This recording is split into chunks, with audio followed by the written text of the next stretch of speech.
الحياة وكل يهون ولكن إسلامنا لا يهون. تهون الحياة وكل يهون فإسلامنا. إن الحمد لله نحمده ونستعينه ونستغفره ونعوذ بالله تعالى من شرور أنفسنا ومن سيئات أعمالنا. من يهده الله فلا مضل له ومن يضلل فلا هادي له، وأشهد أن لا إله إلا الله وحده لا شريك له، وأشهد أن محمدا عبده ورسوله. أما بعد، أيها الإخوة المسلمون، نحن أمة تاريخها عزيز بالإسلام، ومهما ابتغت الأمة العزة بغير هذا الدين أذلها الله جل وعلا وسامها سوء العذاب. حكمها حكم الله جل وعلا، شريعتها إلهية، فإن حادت عن هذه الشريعة وإن تركت حكم الله جل وعلا سامها الله عز وجل سوء العذاب وجعل بأسها بينها، والتاريخ كله شاهد على هذا عمر أطلقها رضي الله عنه فقال: نحن أمة أعزنا الله بالإسلام، ومهما ابتغينا العزة بغيره أذلنا الله. هؤلاء أمة فارس لما دخل على زعيمهم جندي من جنود الإسلام ربعي بن عامر يمشي على قدمين رث الثياب والهيئة، اغبر وجهه وشعره، فدخل على زعيم الفرس فسأله: ما الذي جاء بكم؟ قال: جئنا لنخرج العباد من عبادة العباد إلى عبادة رب العباد. هذا هدفنا وهذه غايتنا، دعوتنا دعوة الأنبياء والرسل. نحن أخرجنا للناس خير أمة أخرجت للناس، لم نخرج لأجل أنفسنا بل أخرجنا لأجل الناس جميعا، ندعوهم إلى عبادة الله عز وجل وحده. شريعتنا شريعة الله، قاعدتنا: أفحكم الجاهلية يبغون ومن أحسن من الله حكما لقوم يوقنون. في بدايات القرن الماضي، بداية التسعينيات، عندما كان المسلمون في ذل وهوان تتخطفهم الأمم، تقطع أوصالهم، بريطانيا وفرنسا وإيطاليا وألمانيا وغيرها من أمم الكفر ينهشون في جسد الإسلام. ثم بدأت الأفكار الضالة في الربع الأول من القرن الماضي التي نبعت من الشيوعية الملحدة.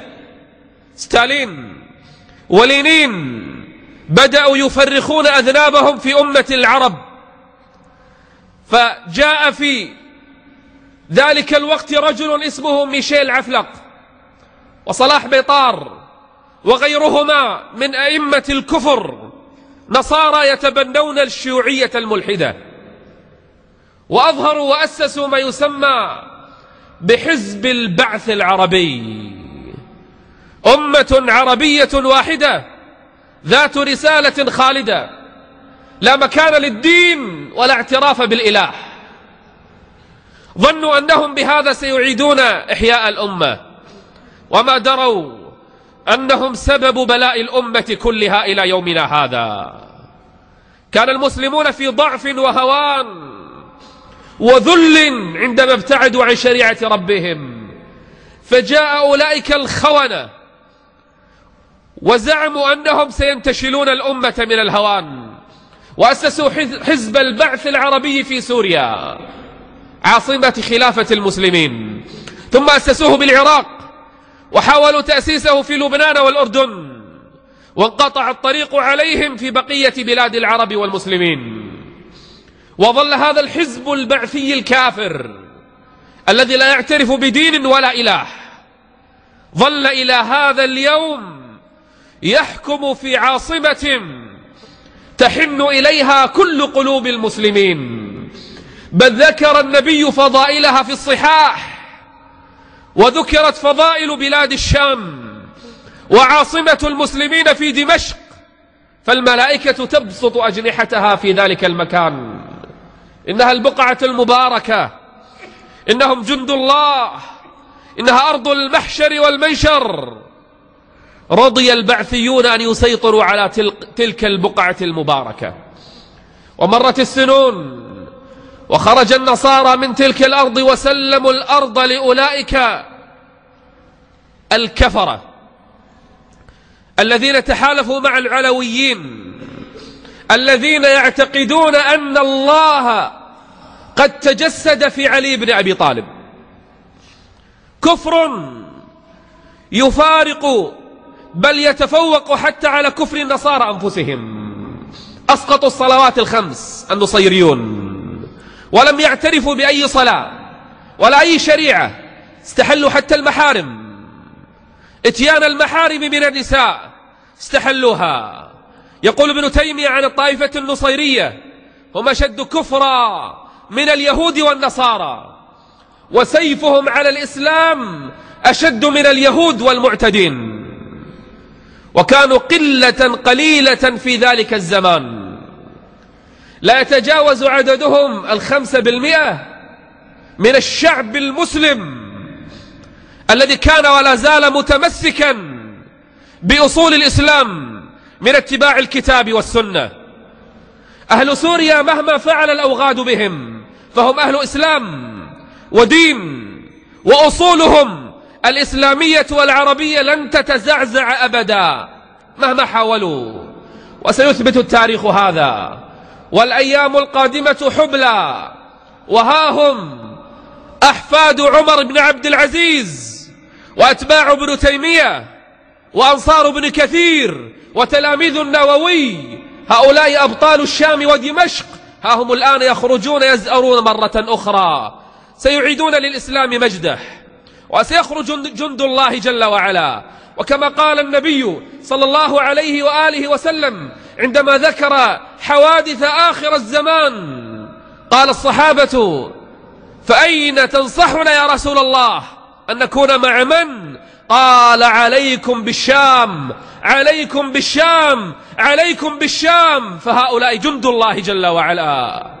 وسيعود الإسلام، وسينتصر الإسلام، وسيرفع أهل الشام رايته، وسيزأر الأسود مرة أخرى. ولا ريب، حكم البعثيون النصيريون الطائفيون الشام بمؤامرة مع النصارى واتفاق مع اليهود.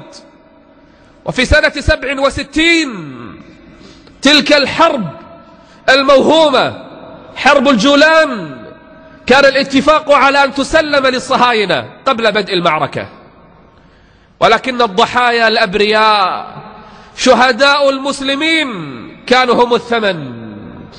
بل أعلن الأسد في ذلك الوقت سقوط الجولان حتى قبل سقوطها، حتى يفتت من همة الأبطال ونفوس المجاهدين. بل وأعلن انتهاء المعركة قبل انتهائها. ثم بدأت الحرب الحقيقية التي أرادها البعثيون في الشام، الحرب على الإسلام. ما تركوا محجبة لشأنها ولا شيخ دين ولا عالم إلا قبضوا عليه. أغلقوا المعاهد الشرعية، وكانت الشام معقلا لعلماء المسلمين. بل إلى يومنا هذا لا زالت كتب العلماء من أهل الشام هي المعتمدة. كان ولا زال الشام منبرا من منابر علماء المسلمين. فكانت أول خطة لحزب البعث في سوريا في دمشق أن ينهي كل مظاهر العلم والثقافة الإسلامية. بل اعتقلوا في السبعينيات عشرات الآلاف من الدعاة والمصلحين. وكانت الدعوة الإسلامية في السبعينيات قد عادت مرة أخرى في سوريا، وكان منبعها الأكبر، وكل من قرأ التاريخ عرف دولتان قد ارتبطتا بالشام ارتباطا وثيقا، هما مصر والكويت. كانت تلك الدولتان ارتباطهما الصحوي الدعوي بالشام أكبر ارتباط، بل كانت مجلة الدعوة المصرية ومجلة المجتمع الكويتية أكثر بلد تنتشر فيها بلاد الشام، بلاد الصحوة، بلاد الدعوة. لكن المجرمين في ذلك الوقت أبوا إلا أن يبدأوا بحملات التصفية، فمذبحة جسر الشغور الأولى، وذلك الجسر عليه ملاحم وفيه شهادات لأبطال قضوا، وكم سالت عليه الدماء، وكم سفكت عليه دماء الأبرياء. أما سجن تدمر وما أدراك ما سجن تدمر، بعد أن اعتقلوا فيه 1000 من طلاب الجامعة، وكانت الصحوة قد انتشرت في الجامعات. سجن تدمر جمعوا فيه 1000 من العلماء وشيوخ الدين وطلاب الجامعة وكل من انتسب إلى الإسلام يدعو إليه. فلما اعتقلوهم جاء إليهم رفعة الأسد ومعه حفنة من المجرمين فقتلوهم سفك دمائهم كلهم وهم في المعتقل، لم يبقوا فيهم حيا واحدا. 1000 من العزل، 1000 من الأبرياء. أما مذبحة حماتن الأولى وما أدراك ما حما، ومذبحة حلب الأولى وما أدراك ما حلب، فالتاريخ لا ينسى، ودماء الأبرياء لا تذهب هدرا. والله لو عددنا جرائم الصهاينة في أمة الإسلام لوجدناها أقل بكثير مما فعل البعثيون النصيريون المشركون الكافرون. أما مذبحة حماتن الثانية فلا إله إلا الله، ما صنعوا بحما في بداية الثمانينيات في سنة 82 للميلاد، وتحديدا في شهر فبراير، في أقل من شهر واحد قتلوا ما يزيد على 30,000 إنسان إلى 40,000 كما تعدت الروايات، وهدموا 88 مسجدا في قرية واحدة. هل فعلها الصهاينة؟ هل سمعتم بالمستعمر فعل هذا؟ هل سبقهم بها اليهود والنصارى؟ قرية واحدة هدموا ما يقارب 90 مسجد، وقتلوا بأسابيع قليلة أكثر من 30,000 إنسان، بل كانوا ولا زالوا إلى يومنا هذا يغتصبون الحرائر أمام أزواجهم وأمام آبائهم وإخوانهم، لا يعترفون بدين ولا علاقة لهم بالإنسانية. إنهم بعث سوريا الذين انسلخوا من الإنسانية كلها.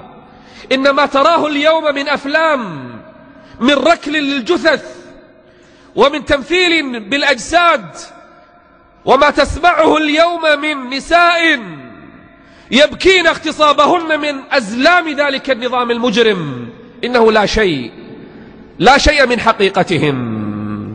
إنهم مجرمون لا علاقة لهم بالإسلام أبدا، ولا يعترفون بالعروبة. فالعروبة في عهد الجاهلية كانت شهامة، كانت أخلاق، كانت مواثيق، كانت ذمم، وإن كانت جاهلية. أما أولئك فلا علاقة لهم بالعروبة ولا بالإسلام، بل وربي الإنسانية كلها بريئة منها. إنه النظام المجرم الذي ظل ولا زال. من منكم ينسى كم دمروا من مساجد دمشق؟ من منكم لا يذكر عندما هدموا مساجد دمشق وركلوا المصاحف ووطأوا عليها بالبساطير؟ هل ننسى المساجد كيف هدمت؟ هل ننسى المحجبات كيف اعتدي عليهن؟ هل ننسى كيف اعتقلوا مدرسي التربية الإسلامية بعد أن حكموا في السبعينيات؟ اقرأوا التاريخ، علموا التاريخ لأبنائكم، أقرئوا عليهم كلام العلماء كابن تيمية وغيرهم في أولئك الملل الكافرة.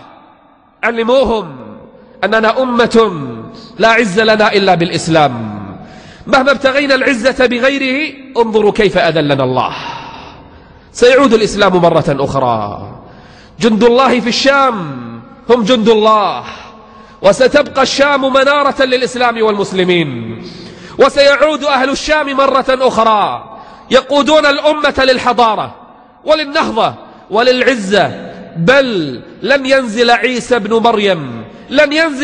بن مريم عليه السلام إلا في الشام، بل إلا في دمشق عند المنارة الشرقية، وهنالك ينطلق المسلمون مرة أخرى. ولن يجتمع فسطاط المسلمين كما ذكر النبي هذا، لن يجتمع فسطاط المسلمين إلا في دمشق الشام.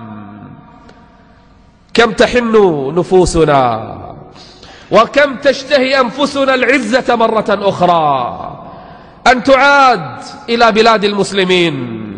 نحن أمة ستعود، أمة ينبض في عروقها الإسلام، أمة لا تفرقها الحدود، أمة لا تعترف بهذه الحدود السياسية، إن كان كويتيا أو مصريا أو مغربيا أو سعوديا أو سوريا أو عراقيا، من أي جنسية كان، فإن أمتنا أمة واحدة، جسدنا واحد، همنا واحد، أمتنا واحدة، لن تفرقها أنظمة سياسية ولا أحزاب ظالمة كافرة.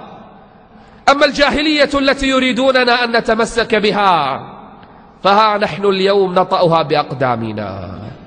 ها هي الأمة تواجه بالدبابات وتقصف بالطائرات وتخرج كل أسبوع في ليبيا وفي اليمن وفي سوريا، وسوف تسمعون اليوم بطولات أخرى وشهداء آخرون يترقبون الشهادة بل يبحثون عنها، أمة تبحث عن الموت في سبيل الله. سبقنا للنصر قوم تونس وشعب مصر الأبطال، وها هم أهل اليمن على مشارف النصر، وقوم أبطال ليبيا لا يتوانون ولا يتأخرون عن تقديم الجثث. أما أهل سوريا فسوف يسطرون بدمائهم صفحة من تاريخ عز هذه الأمة، وستعود الأمة مرة أخرى كالجسد إذا اشتكى منها عضو تداعى سائر الأعضاء للسهر والحمى. إن هذه الثورات ثورات مباركة، وهذا النفس الذي ظهر في المسلمين اليوم هذا تقدير رباني إلهي وشأن خارج ربما حتى عن أسبابنا الدنيوية، أمر أراده الله جل وعلا ليعود للمسلمين مجدهم وعزهم. أما النظام البعثي الكافر في سوريا فنبشره بقرب الزوال، ونهايته لن تكون كنهاية غيره، فالجزاء من جنس العمل. فما فعله النظام السوري في حق شعب سوريا الأبي لا يمكن أن يتصوره عقل، ولا توازيه جريمة أخرى من جرائم كل المجرمين في الأرض. ولنعلم أن النهاية قد اقتربت، وأن المسلمين سينتصرون، وأن النبي صلى الله عليه وآله وسلم أخبر أن النصر حليف هذه الأمة، قال لن تزال طائفة من هذه الأمة على الحق ظاهرين لا يضرهم من خالفهم ولا من خذلهم حتى يأتي وعد الله عز وجل، وسوف يعود النصر لهذا الدين، وسوف يعود المجد لهذه الأمة خلافة راشدة على منهاج النبوة كما وعد بذلك النبي صلى الله عليه وآله وسلم. أقول هذا القول وأستغفر الله لي ولكم.